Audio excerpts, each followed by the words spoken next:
Hi, it's me again with Corel Draw Tips and Tricks, and somebody posted this picture and I just copied it off Facebook. They were trying to get rid of the white background, and when I copied it, I've actually got more white than they had.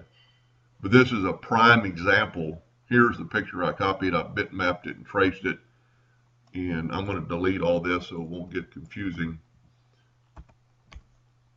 This is a good example of how to get rid of the white background more easily, and there's two ways. I tell you what, we'll go back here and get that original picture.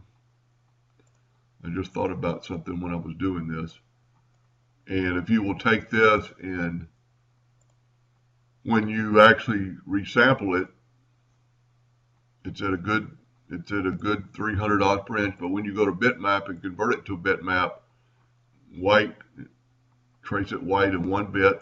But then when you trace it, go to clip art and right here remove background. You don't really even have to specify the color, and then you can hit OK. And I think this is what the lady was having, or the person was having trouble with. It was still some white in there, but this is very easily done. Let's just do it real quick.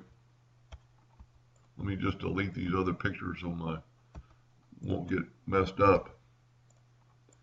You could ungroup this picture now. Go to arrange, order, or group, and ungroup, but then you would have to pick every individual white piece and delete it. Or much easier, go to edit, find and replace, and I just did a video on this yesterday, but these whites are all the same. We're going to go to check on fields, uniform fields, next, specify color. Click on the color bar and grab your eyedropper tool and just pick that white, which is BW1.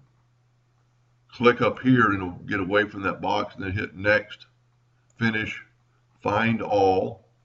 Now it's found them all, and you need to actually X out of here before you can do anything, and then you hit the delete key.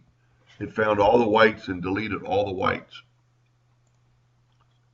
So I hope that helped them a little bit, and thank you for watching.